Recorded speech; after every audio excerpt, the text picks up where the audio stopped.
O técnico Ramon Dias definiu a equipe que enfrenta o Vasco da Gama nesta sexta-feira pelo Campeonato Brasileiro. Existem duas possibilidades de escalação e a dúvida é entre Rafael Borré e Brian Aguirre. A grande novidade do time que vai começar jogando é o retorno de Carboneiro, que após cumprir suspensão deverá ganhar uma vaga na equipe titular. A gente fala também sobre o ambiente da partida, a chegada da delegação no Rio de Janeiro, com desfalques a partir de lesões que foram confirmadas pelo departamento médico. O ambiente de Borré começa a desenhar uma saída. O River Plate tem interesse no jogador e a possibilidade de uma negociação com o clube argentino envolvendo jogadores da troca cresce a partir da lista de dispensa elaborada pelo técnico Marcelo Gallardo. A gente fala também a respeito do DJ, que foi afastado das próximas partidas no estádio Beira-Rio, por gafe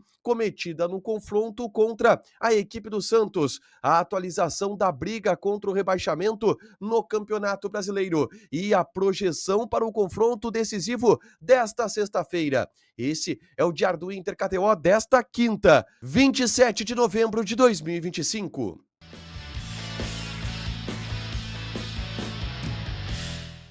Tudo bem, gente? Obrigado pela participação aqui. Não esquece de deixar teu like, te inscrever, de ativar as notificações. Bora falar do Internacional aqui no A Dupla nesse vídeo. Um resumo do que de mais importante aconteceu no noticiário colorado ao longo desta quinta-feira. A gente começa falando sobre o treinamento pela manhã no CT Parque Gigante, com os portões fechados, onde Ramon Dias definiu a equipe que enfrenta o Vasco da Gama nesta sexta-feira pelo Campeonato Brasileiro.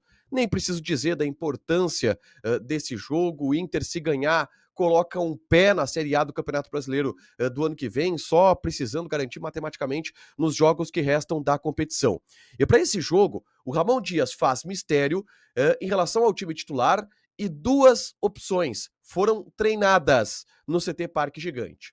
Uma delas é com um ataque modificado, tendo Carboneiro na vaga de Rafael Borré.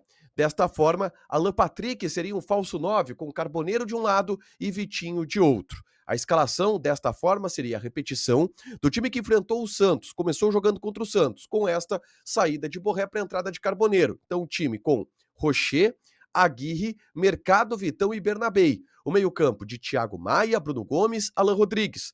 Alan Patrick, como um meia centralizado, fazendo um papel de falso 9, Vitinho e Carboneiro é uma das projeções de time do Internacional. A outra ideia treinada foi com a saída de Brian Aguirre e a entrada de Rafael Borré, com Bruno Gomes sendo deslocado para a lateral direita, um esquema bem mais ofensivo, que teria Rocher, Bruno Gomes, Mercado, Vitão, Bernabei, Thiago Maia e Alan Rodrigues, dois volantes, Vitinho na ponta direita, Carboneiro na ponta esquerda, Alan Patrick sendo o meia, com Rafael Borré na frente. São as duas opções trabalhadas pelo técnico Ramon Dias. Sim, o time não irá repetir em relação ao bom primeiro tempo que fez contra a equipe do Santos, porque Carboneiro, retornando de suspensão, ganha um espaço no time titular. Esta é a principal definição que Ramon Dias tomou nos treinamentos que antecederam a partida desta sexta-feira contra o Vasco. Um time repetindo a escalação contra o Santos é praticamente descartado no bastidor, mas somente minutos antes da bola rolar é que a gente vai ter a certeza da escalação que Ramon prepara para esta partida, tá? Avançando na pauta, a chegada no Rio de Janeiro, onde o ambiente não é leve, onde o ambiente é pesado, isso é constatado pelos repórteres que estão lá, tá? O Lucas Dias, o Rodrigo Oliveira, o Douglas Demoliner, lá no Rio de Janeiro, e todos eles relatam isso. Esse peso no ambiente do Internacional, essa tensão no ambiente do Internacional. E a chegada do Inter teve notícias importantes no que diz respeito a departamento médico, tá? O Antony teve confirmada uma lesão muscular na coxa, que de acordo com o Inter o tira dos próximos compromissos, mas a tendência é que o Antony não volte a jogar nessa temporada de 2025. Já o Gustavo Prado teve uma entorse no tornozelo e está fora deste jogo. Não se sabe a sua situação, por exemplo, para o jogo da quarta-feira contra o São Paulo, mas é outro problema que o Inter tem no que diz respeito a opções no banco de reservas, que se perde para este confronto contra a equipe do Vasco da Gama, tá? Mas um ambiente muito pesado, que é verdade, não está só do lado do Inter, do lado do Vasco da Gama Também um ambiente pesado, o Vasco está com 5 derrotas consecutivas, é uma sequência brutalmente ruim do time do Fernando Diniz, que busca esta recuperação na partida contra a equipe do Internacional, antes de poder focar na semifinal de Copa do Brasil, tá?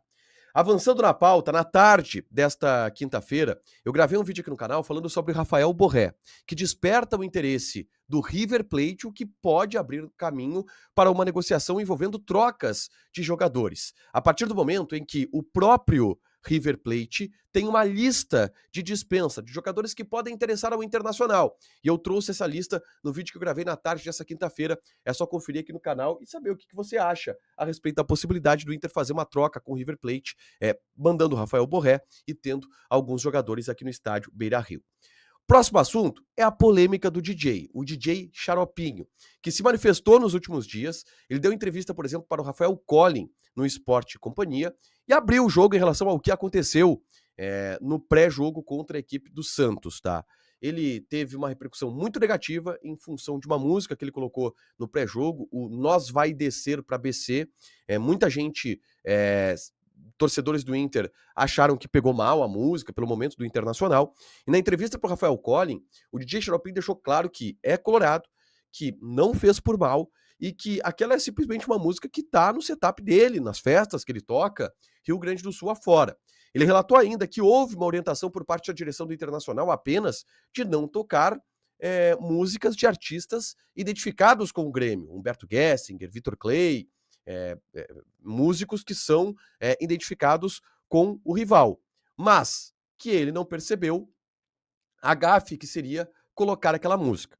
De qualquer forma, o Inter agiu e o DJ Xaropinho está afastado dos próximos jogos do Internacional. Ele era um DJ quase residente do Beira-Rio, era sempre ele quem fazia a playlist do pré-jogo, e agora ele está afastado. Ele pertence a uma produtora que foi contratada pelo Internacional e foi afastado. O outro DJ deverá fazer esse processo nos próximos jogos, tá?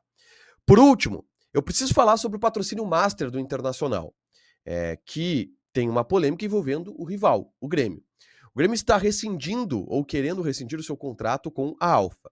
Mas, de acordo com informações da Rádio Gaúcha, uma das condições que a patrocinadora colocou para rescindir o contrato com o Grêmio é a saída também do Internacional. O que eu conversei com pessoas da direção do Internacional não envolvem nenhum tipo de interesse do Inter em saída deste patrocinador, tá? O Inter, sim, confirma que há atrasos por parte desta patrocinadora nos meses finais desse ano de 2025, mas a ideia é manter o contrato, até porque é um contrato que traz muito dinheiro para o Internacional, 50 milhões de reais por ano. O Inter tem mais de 110 milhões de reais a serem recebidos por parte desta patrocinadora master. E o Inter diz não ter sido informado sobre uma negociação da patrocinadora com o Grêmio para a rescisão contratual. Logo, não se mexeu para rescindir contratualmente. É um assunto que ainda não chegou de maneira oficial ao Beira-Rio para que se possa ter tomada algum tipo de providências. Para fechar, gente, vamos falar aqui de KTO, tá? Odds desta sexta-feira, jogo crucial para o Inter. Lembrando que tem chance extra na KTO. Uma aposta com 3 seleções de odd, no mínimo 3, tá? Em que a aposta de R$10 pode te dar uma chance extra caso você não acerte, tá? Por exemplo, a vitória do Inter tá pagando 3,2. Para marcar gol do Rafael Borré, tá marcando 3,4. E se a gente colocar aqui chutes a gol, mais de 1,5 chutes a gol do Alan Patrick, tá pagando 4,2. Essa odd de 29, tá? Joga na KTO com responsabilidade, um site para você se divertir, proibido para menores de 18 anos, porque apostas podem fazer com que você perca dinheiro. Deixa teu like, te inscreve, ativa as notificações que vai ter mais conteúdo aqui no canal. Beijo!